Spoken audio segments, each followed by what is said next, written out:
Hi, my name's Sophie Dawson and I'm a partner at Bird & Bird in Sydney. I have the great pleasure of having with me today Emma Johnston, who's the Asia Pacific General Counsel for DXC, which is one of the biggest technology companies in the world. Thank you so much, Emma, for joining me today. Thank you. Very pleased to be here. Emma, to start off with, can you please tell us what motivated you to start or continue with your legal career in the legal tech industry? Right. It is an interesting question. Some of it was accident. I will freely admit that. It was never a grand plan of mine to end up in the tech industry. I grew up in a family with a lot of scientists in it, but I was the black sheep. I was the one who went into law instead of science. But I started off my career as a litigator in a large, top-tier law firm. And in the process of doing a compulsory rotation into a commercial area, I discovered actually that I loved commercial work. And I put it down to the fact that, and don't take this wrong, Sophie, I know you're a litigator, but I loved the emphasis on building things rather than what I always used to say is picking over the carcass of things. I liked the building. I liked the creating. I liked being part of something that's set up whole projects, set up jobs, set up companies, and kept them moving well. So from that, having done my time in a law firm, I had an opportunity to move in-house and decided that that was a good next step. And I have been there ever since. One of the things that I would also find is that it ended up slightly accidentally being an in-house move into a tech company, although that's what I'd ended up specializing in the law firm. But I did find out, funnily enough, that my family background with a lot of scientists has actually served me well. Although not being particularly technical and not being a scientist, I found out that I was actually very good at speaking to IT people, understanding how they think, understanding how their minds work, understanding what's important to them and how it is that we can work together and build better things. Fantastic. That's really good. And how do you think the role of the legal function within tech businesses has evolved in recent times or during your career? All I can really talk about is my own experience, which is being part of the legal team at DXC, which is we are a multinational company, headquarters out of the US and led by Bill Deckelman, the company general counsel there. And our journey has actually been dominated in the last several years by a concerted effort to actually transform ourselves. I've been in an in-house legal department long enough to know that for many, many years, the strategic direction of a legal department could be summed up in the phrase, do more with less. You sat there watching your budgets cut year after year. The work went up, the budgets went down, your access to hire new resources was always imperiled. It was always a matter of just trying to do more with less. What has been fascinating about working with DXC Legal over these last few years is that to actually have taken the big, bold move to try and do something different, to seriously transform ourselves, to turn up to, we call it the digital transformation of the DXC Legal, which fits nicely because part of the mission of DXC is to help customers do digital transformations. But we also decided we would do it to ourselves as well. We would work out absolutely how to use technology to make ourselves better, to work better. We found an excellent strategic partner who was prepared to invest as well in helping us do this. And that has been the thing that has actually transformed my experience of being in an in-house team over these last few years. Terrific. That's great.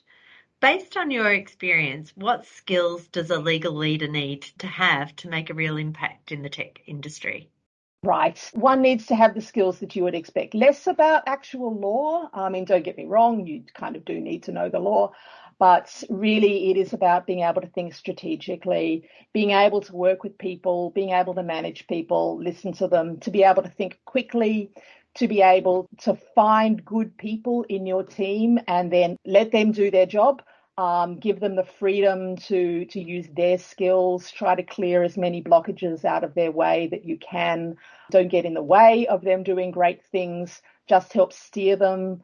This is waffling.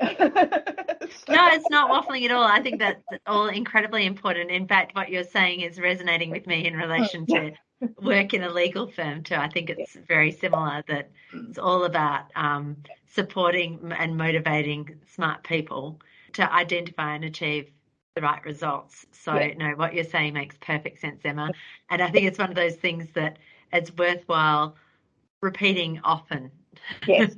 It is. I mean, like anybody else, I started off as as an independent worker. I would do deals, I would do drafting, I would work on disputes, I would do all the normal thing that one did as a more junior lawyer. The realization then, as one becomes a leader, that you have to stop yourself doing that, because that's what you have a team for. And your task as a leader is to build the team of people who hopefully are better and smarter than you, who have a greater knowledge of the law than you do, who have a greater attention to detail than you do, who can do things better than you. But what you will do as a leader then is form them into a team, engage them, inspire them, give them what they need in order to do their job, clear as many blockages out of the way as you can, work out how to make these people navigate through all the complexities of a corporate business, the operations side and the strategic side, and do that. So to clear as many obstacles out of the way so that you can let your great people do what it is that you hired them to do. I agree. Fantastic point and great insights. Why do you believe diversity is important within the tech industry? And from your experience, what are the opportunities it creates? I think diversity is always important, not just diversity for diversity's sake, but diversity because you don't just want people only cut from one image.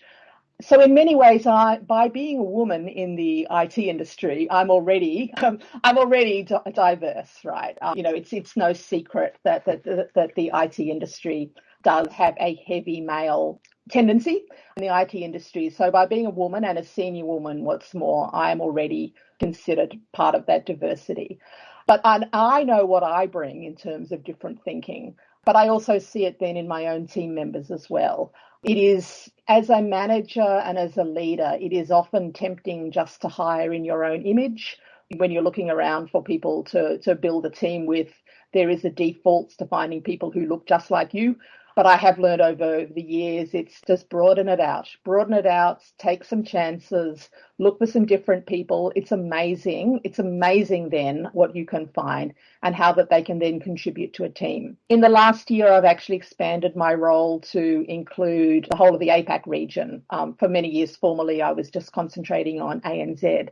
So I now found myself having been handed, gifted really, a number of lawyers from a whole stack of different cultural backgrounds across the Asia Pacific region as well. And that's just fascinating. It's a source of always great inspiration to me and great excitement to actually work out how to deal with these different cultures in the area, but also then how to make the best use of the lawyers that I do have in those different countries and how to integrate them back in to the whole Asia Pacific region so we can get a number of different perspectives, whether it's different gendered perspectives, different culture perspectives, different socioeconomic background perspectives. All these things really do add up to a much more interesting mix and just gives you the chance to think of more things. Fantastic. What do you think are the key barriers and challenges for lawyers from unrepresented groups within the tech industry?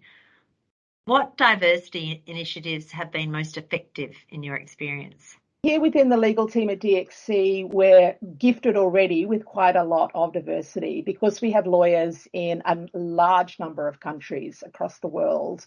We, if you like, have certain built-in cultural diversity. And we do work quite well as a global team. So we don't sit in our own little islands and never talk to each other. There is actually a lot of collaboration, a lot of interaction amongst the lawyers from different countries.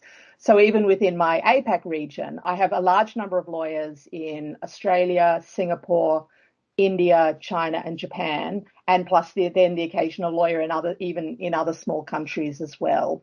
So right there off the bat, we actually have a great mix of people from different backgrounds, people from different countries, people from different legal systems, people from different work backgrounds as well. That's an excellent way of having diversity, if you like, handed to you without actually having to do too much about it. Emma, that there's diversity at every level of the organisation. and that partly because group problem solving is at the heart of the business, there are really close relationships across different global teams. Yes. So what role can team players play to best support their peers within the tech industry? Like anything else, I think that a lot of this can be about forming connections. The more connections you can form, the more you can achieve. Simply by being seen, by being noticed, by being available to be talked to, for involving people, I think you can do a lot. I also think that there's quite a lot you can do simply by being visible as a role model to other people. One of the things that we did for International Women's Day this year and our own internal works on International Women's Day was talk a fair bit about the role of role models and mentors and sponsors for women. And it actually did cause us to reflect quite significantly on how important it has been to a lot of us to actually have female role models. But it's not just limited to gender issues, because to simply be a role model, if you come from a particular country, that you can achieve a high position and a role of seniority within a global organisation is in itself a role model to others who may be looking at you to see if they can forge a career that looks like yours. And looking to the future, how do you think the legal function can contribute to and support growth and innovation within the tech industry? I think we can do a lot. Certainly our experience in the DXC legal team is that we are actually in many respects showcasing a lot of what you can do with a digital transformation of a legal department. It's not just digital transformation, it's just a full transformation, just rethinking exactly what you can do and demonstrating how that it does in fact make you more efficient and more effective. We can also, by working on transforming ourselves, we also then end up being able to support the business better, which, if you think, is fundamentally what we're there for. But it is noticed. It's noticed what we're doing. Certainly other areas of our company do see us. They see the changes we are making. They see the things that we are doing. And so we therefore have a number of people who kind of say they'd like to know how we do it, see if they can also replicate that. That's fantastic. Thank you so much, Emma. These have been such useful insights. Both, I think, probably for other in-house tech lawyers, but also for people like me who work externally. We really appreciate you making this time available today. Is there anything else that you'd like to say before we finish up? I'd like to say that a role as a lawyer in the tech industry is a lot of fun. It actually really is. For anyone who's actually thinking about it, it is incredibly unpredictable in many respects, but in a good way. The thing about the tech industry is that it develops, it is always, always, always developing. There is nothing static about the tech industry. So therefore, if you're privileged enough to be a lawyer working in the tech industry, you get to go along with the ride. You get to go along with the ride. You get to go along with the ride. You get to help lead it sometimes. You get to make sure that it's going in the right directions. But you have a chance to build a career in an incredibly exciting and incredibly dynamic and evolving industry that will constantly throw up new challenges to you from day to day. You will constantly be having to think of the solutions to problems that 6 months ago you did not even know existed. And it's fun. Yes. So I encourage anybody to, if they're thinking about it, to take the chance and try working in the IT industry for a while. Thank you very much, Emma. We really appreciate your time today, and I'm sure that you will have inspired many of our listeners. Thank you. This has been fun.